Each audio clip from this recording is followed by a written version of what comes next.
Before you go any further, I want you to think about the most respected leader you have ever encountered. Not the loudest one. Not the most powerful one. Not the one with the biggest title or the most impressive resume. The one who made you feel something different when they walked into a room. The one whose presence alone shifted the energy. The one whose words carried weight not because of their position, but because of something invisible that lived behind everything they said and did. Now here is the question nobody asks about that person. What did they do before anyone was watching? Because that is where it actually started. Not in the boardroom. Not in the speech. Not in the moment the world finally saw them. It started in the quiet. In the private decisions. In the daily discipline of leading the one person most leaders completely neglect. Themselves. So before we go any further, sit with this one question. Are you leading yourself, the way you would want to lead others? Hold that. Because everything in this audiobook is built around the answer to that question. Here is the most common leadership mistake nobody talks about. People try to lead outward before they have learned to lead inward. They seek authority before they have built discipline. They want to inspire others before they have mastered inspiring themselves. They demand consistency from teams while privately negotiating with their own standards every single day. And the gap between what they project and what they actually live, that gap, is felt by everyone around them. Not always consciously. Not always in words. But in the quiet erosion of trust that happens when a leader's behavior and their expectations do not match. People do not follow titles. Not for long. Not deeply. They follow people who have clearly done the invisible work. Who carry themselves with the kind of settled authority that only comes from one place, having led themselves first. Having kept the promises they made in private. Having held the standard when no one was enforcing it. Having built the inner world that makes the outer one worth following. The leader who has not done this work is always slightly fragile. Always slightly defensive. Always slightly dependent on external circumstances to feel in control. Because their authority lives outside them, in their position, in others' approval, in outcomes going the right way. The leader who has done this work is different. Their authority lives inside them. And nothing outside can fully take it away. 5 chapters. 1 foundation. Let's build it. Chapter 1, The Leader in the Mirror. The first follower. Before anyone will follow you, you have to follow yourself. This sounds simple. It is not. Following yourself means doing what you said you would do, especially when no one is checking. It means holding the standard you set for yourself, especially when lowering it would be so much easier. It means being the person in private that you present in public. Especially when the gap between those two versions would never be discovered. Most people have a significant gap between those two versions.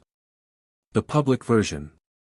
Composed, capable, clear, and the private version, negotiating, avoiding, inconsistent.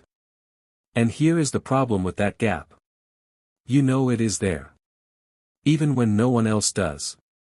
And that knowledge, that quiet awareness of the distance between who you are performing and who you actually are, undermines your confidence at precisely the moments when you need it most. The leader who closes that gap, who becomes the same person in private that they are in public, does not just become more trustworthy to others. They become more trustworthy to themselves. And self-trust is the foundation of every form of authority that actually holds. The mirror test. Here is a practice that reveals everything.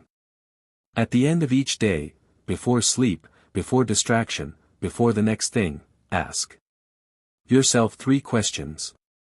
Did I do what I said I would do today? Did I hold the standard I set for myself, or did I negotiate? Would I be comfortable if the people I lead could see exactly how I spent the last 24 hours? These questions are not designed to create guilt. They are designed to create data. Honest, private, useful data about the gap between who you are and who you are trying to become. The leader who asks these questions consistently, and answers them honestly, closes that gap faster than any training, any coaching, any external intervention ever could. Because the mirror is always the most accurate instrument of growth available. Reflection. Right now, honestly, how wide is the gap between the leader you present to others and the person you are in private? Not with judgment. With curiosity. What is one area where those two versions most need to become the same person? Chapter 2, Discipline is your first leadership. ACT. The invisible leadership. Most people think leadership begins when others are present. It does not. Leadership begins in the moment you wake up, before anyone sees you, before anyone needs anything from you, before the day has made any demands. It begins in whether you do the thing you said you would do. Whether you protect the hour you promised yourself. Whether you make the choice that serves your future self or the one that serves your present comfort. That moment, completely invisible, completely personal, completely yours, is the first leadership act of every day. And it is the most important one. Because the discipline you build in private is the discipline you draw from in public. The decisions you make when no one is watching are the decisions that shape the character everyone eventually sees. You cannot borrow discipline for high-stakes moments. You have to have built it long before those moments arrive. The compound effect of private discipline. Here is what happens when a leader builds genuine private discipline over time. Their decisions become cleaner. Because a disciplined mind is not fighting itself, it is not exhausted from negotiating with its own standards every morning. It has already decided. The decision was made months ago. Today is simply the execution. Their presence becomes steadier. Because private discipline creates a quality of internal consistency that people feel before they can name it. There is no gap between the performance and the reality. What you see is what is actually there. Their authority becomes self-generating. Because people who are clearly disciplined, who clearly live by what they say, do not need to demand respect.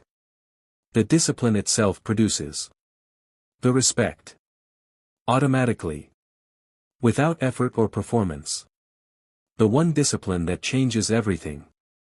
If there is one private discipline that builds the foundation of all other leadership capacity, it is this. Do the hardest thing first. Every day, before the comfortable tasks, before the easy wins, before the work that feels good and produces quick results, do the one thing you most want to avoid. The difficult conversation you have been postponing. The focused work that requires real concentration. The habit that is still uncomfortable enough to skip. Do it first. This discipline trains the mind to lead from strength rather than from avoidance. And the leader who leads from strength, who meets difficulty first rather than last, develops a relationship with challenge that most people never build. Challenge becomes normal. And when challenge becomes normal, very little has the power to destabilize you. Reflection. What is the thing you most consistently avoid doing first, that you know, if done first, would change everything about your day? And what has consistently doing the easy thing first been costing you, in results, in confidence, in how you see yourself as a leader? Chapter 3, Your emotions are your responsibility. The unspoken leadership contract. When you choose to lead, whether a team, a family, a business, or simply your own life, you enter an unspoken contract. The contract says, my emotional state is my responsibility. Not the responsibility of circumstances. Not the responsibility of how others behave. Not the responsibility of whether things go according to plan. Mine.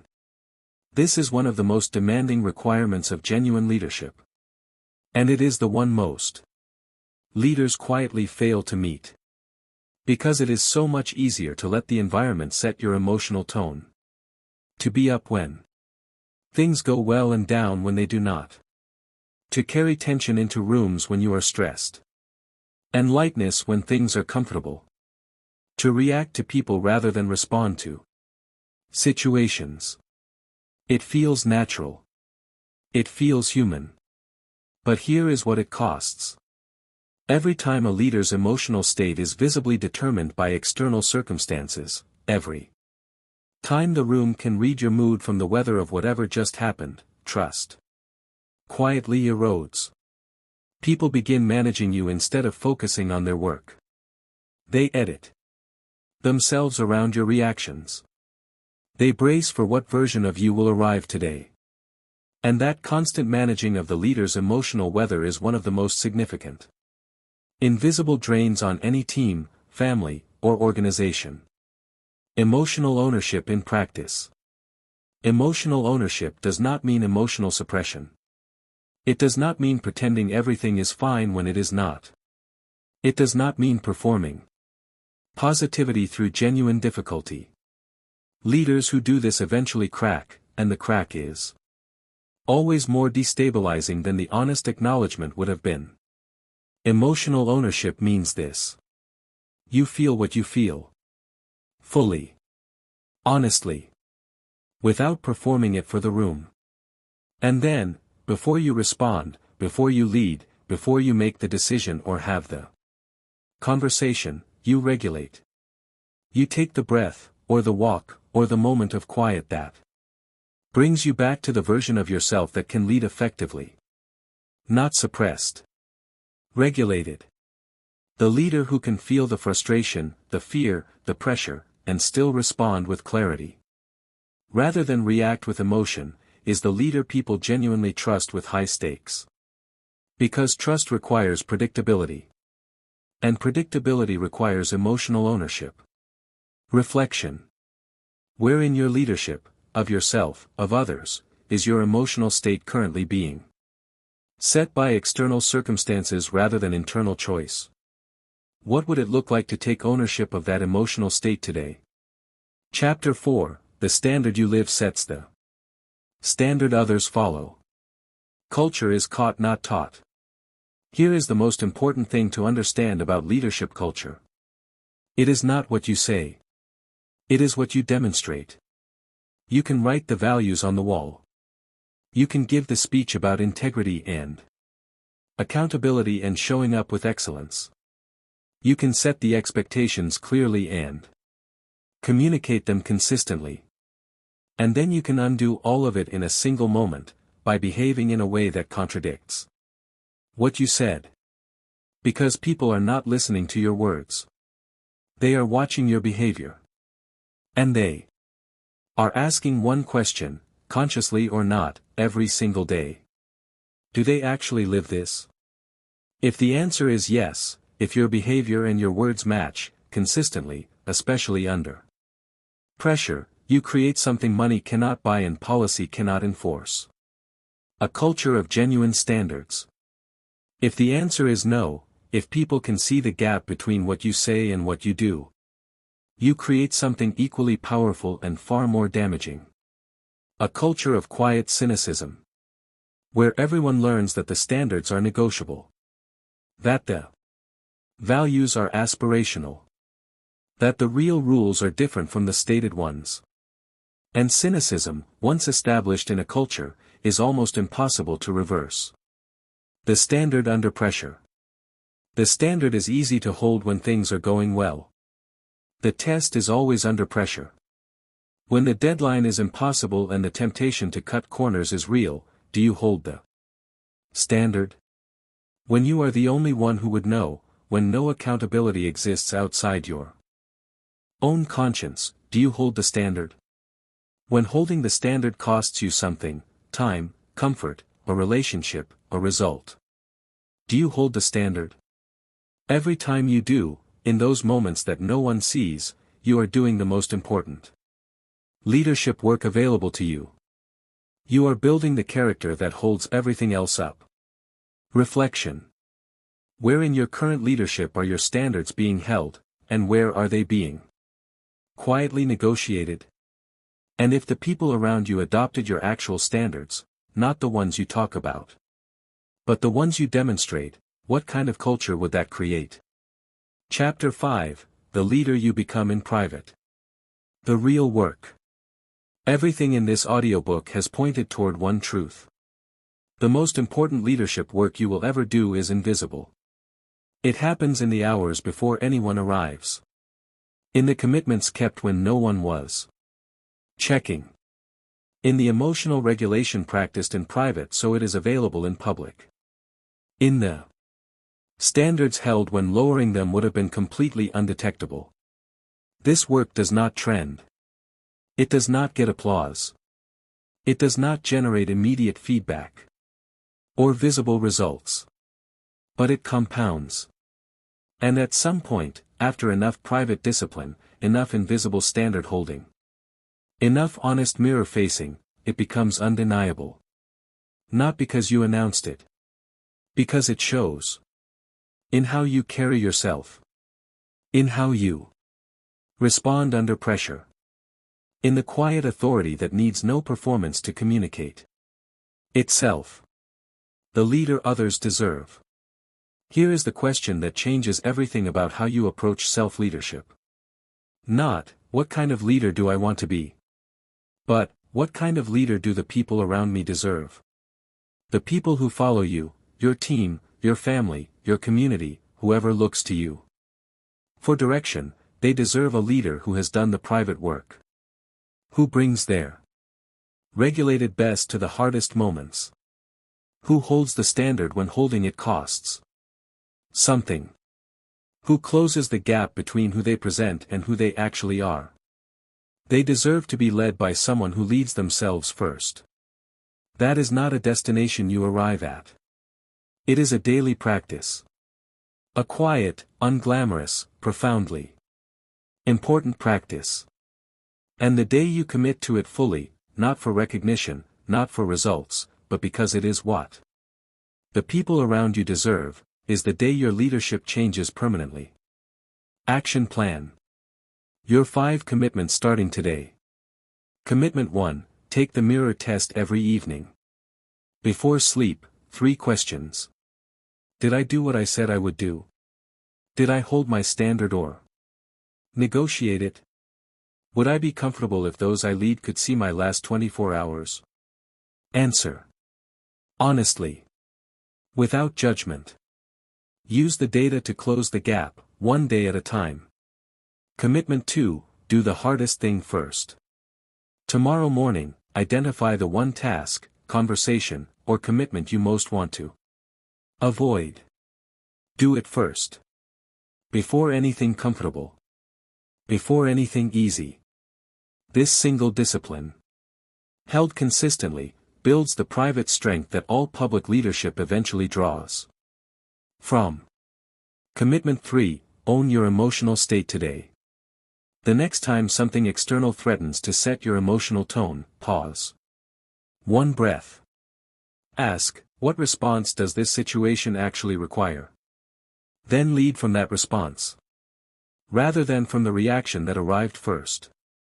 Commitment 4, close the gap between public and private.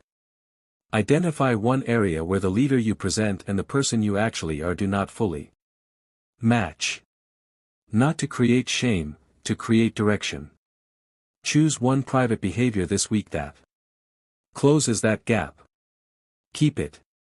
Not because anyone will know. Because you will. Commitment 5, hold the standard when it costs something. This week you will face at least one moment where holding your standard costs you something, time, comfort, convenience, a relationship. Hold it anyway. That moment, that specific, invisible, costly moment, is the most important leadership act you will perform this week. The final truth. The world does not need more people with leadership titles. It needs more people who have done the invisible work. Who have sat with themselves honestly and asked the hard questions and closed the gap and held the standard when no one was watching. That work begins not with others. Not with a team or a vision or a strategy. It begins with you. Alone. In the quiet. Before the day starts and the world arrives and the performance begins. In the moment when the only person you are accountable to is yourself. That moment, that small, private, completely unwitnessed moment, is where the leader you are capable of becoming either gets built or gets deferred. You have deferred long enough. Led yourself. Fully. Starting now. Everything else, every relationship, every team, every impact you are capable of creating, follows from that. And it has always been waiting for you to begin.